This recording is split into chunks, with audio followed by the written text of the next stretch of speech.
Hi, welcome back to the basement. I'm Steve Lewis. Today we're launching into the third quarter of 1968, the months of July, August, and September. And as we did with the other two quarters of the year so far, we'll break this into two parts. Most of the Beach Boy content will be in the next part, but there is a lot of very interesting stuff going on here in the third quarter of 1968. So let's get right to it, beginning with the #1 records. On that first chart of the third quarter, July 6th, the #1 album in the country was Simon & Garfunkel's new Bookends album. At #2 was Simon & Garfunkel's soundtrack to The Graduate. These two albums had been at #1 and #2 for the last 9 weeks, sometimes with Bookends at #1, sometimes with The Graduate at #1. The Graduate is one of only two albums still in the top 10 that had been there 3 months earlier at the beginning of the second quarter. At #3 was Beat of the Brass by Herb Alpert and the Tijuana Brass. It would go to #1 for 2 weeks beginning on July 27th. Cream's late 1967 release Disraeli Gears was finally reaching its #4 peak on the US charts. At #5 was A Tramp Shining by Richard Harris. It would peak at #4 the next week, July 13th, and stay there for 3 weeks. At #6 was Look Around by Sergio Mendes and Brazil 66, which would peak at #5 on July 20th. At #7 was The Birds, the Bees, and the Monkees. This was the Monkees' 5th album in a year and a half and their first not to reach the #1 spot.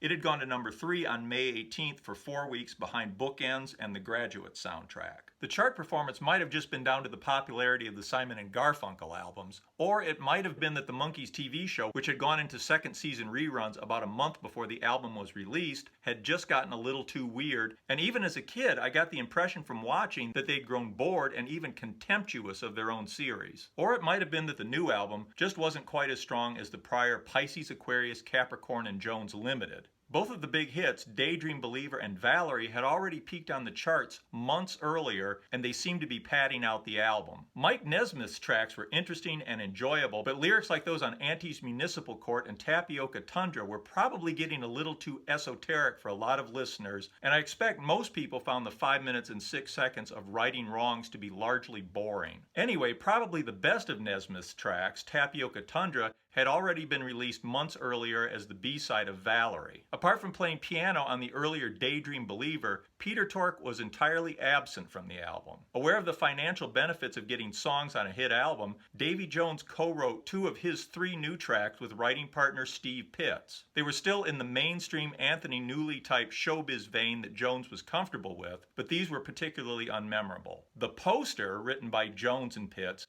seems to have been inspired by the knowledge that John Lennon had based Being for the Benefit of Mr. Kite on a vintage circus poster. Their song about a circus poster is much more banal, singing about how excited they are to go to the circus after seeing the poster. The Mickey Dolenz tracks seem to be more in the vein of earlier Monkees albums, probably because in at least a couple of cases he was recording songs that had been passed over for earlier albums. For me, this was the first Monkees record, album or single, that I didn't get immediately on its release.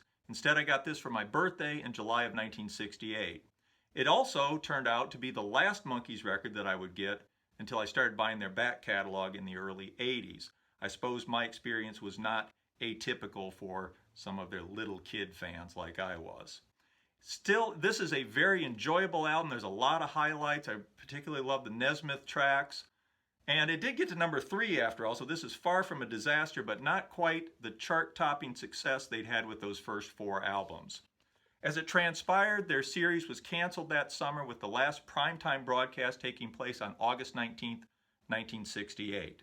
The end of the TV series pretty much marked the end of the Monkees' run on the pop charts. Their next album, the soundtrack to their movie Head, would go to #45 early in 1969. The album after that, their first as a trio, Instant Replay, would go to #36 in 1969.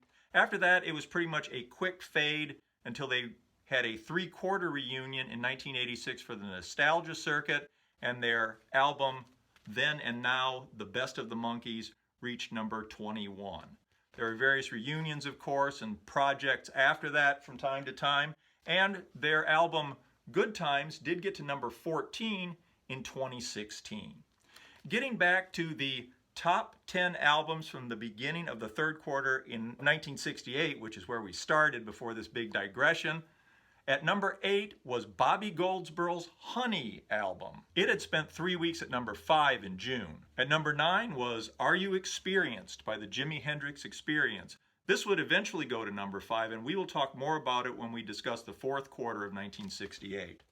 At number 10 was the other of the two albums that were still in the top 10 from 3 months earlier, Parsley, Sage, Rosemary and Thyme by the red hot duo Simon and Garfunkel.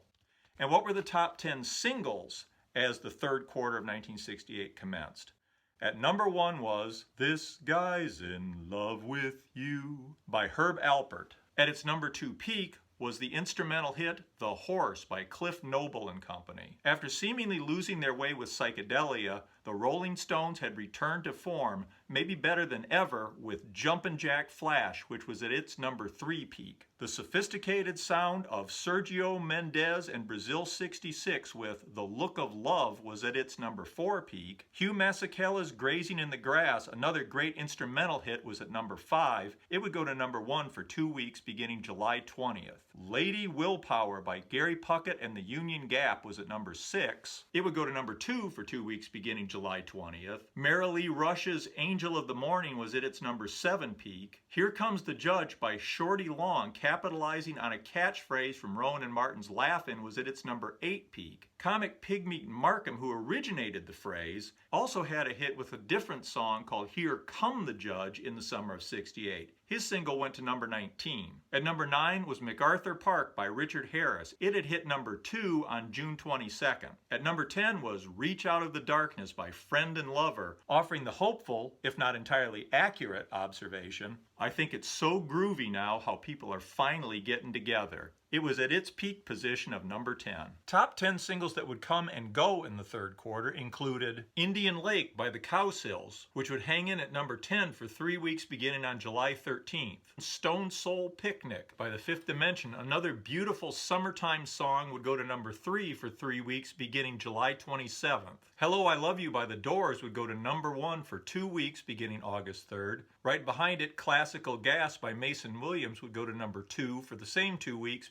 Donovan's Hurdy-Gurdy Man would go to number 5 on August 3rd. Turn Around, Look at Me by the Vogues would go to number 7 for 2 weeks beginning August 17th. And Steppenwolf's Born to Be Wild would go to number 2 for 3 weeks beginning August 24th. I Can't Stop Dancing by Archie Bell and the Drells, the follow-up to their recent number 1 hit, would go to number 9 for 3 weeks beginning August 24th. Stay in my corner by the Dells would go to number 10 for 3 weeks beginning August 24th. It was a re-release of a song that had originally charted for them at 122 in 1965. Jose Feliciano's version of Light My Fire would go to number 3 for 3 weeks beginning August 31st. Sunshine of Your Love by The Cream, as the label says, would go to number 5 on August 31st. You Keep Me Hanging On by Vanilla Fudge would go to number 6 on August 31st. You're All I Need to Get By Marvin Gaye and Tammy Terrell would hit number 7 on September 14th, and Hush by Deep Purple would hit number 4 for 2 weeks beginning September 24th. The modern adult-oriented version of Fool on the Hill by Sergio Mendes and Brazil 66 would go to number 6 on September 28th.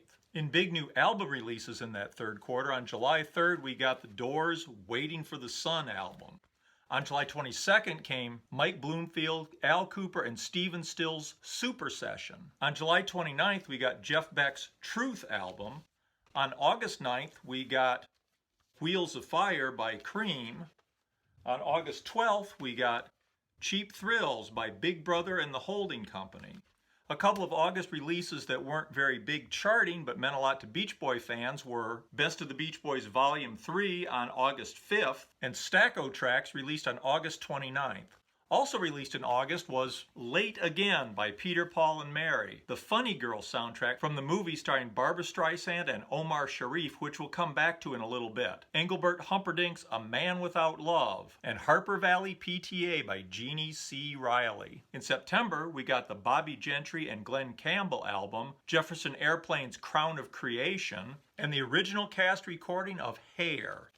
Other albums that became notable in the third quarter included Gentle on My Mind by Glenn Campbell, which had been released in July of '67. It went up the charts late in the year based on his and the title song's exposure on the Summer Brothers Smothers show. And released in November '67, Time Has Come by the Chambers Brothers. It had a long, slow climb up the charts, hanging around the bottom half of the Hot 100 for much of the spring, hitting number 57 on June 8th, slowly dropping back down to 105 on July 20th, before reversing course again and breaking into the top 40 on September 14th. The album would hit number 4 for 2 weeks beginning October 26th. The title track was released as a single in December '67. It took until August 10, 1968 for it to break into the Hot 100 and would climb to number 11 on October 19, 1968. On the night of August 20th, 21st, the Soviets and other Warsaw Pact nations invaded Czechoslovakia with an estimated 200,000 troops and 2,000 tanks,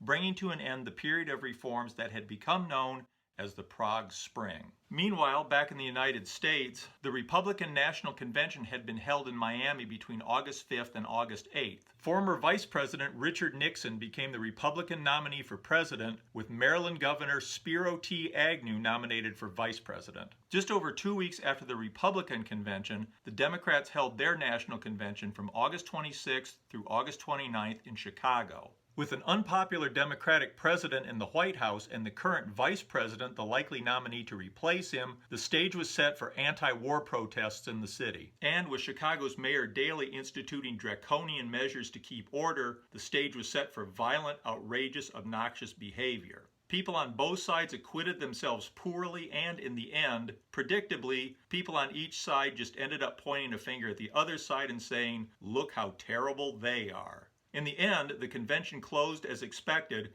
with Vice President Hubert Humphrey nominated for president and Maine Senator Edmund Muskie nominated for vice president. Also in the field was a third-party candidate, former Alabama Governor George Wallace. Happily moving on from those unsavory subjects, let's talk about movie releases in the third quarter.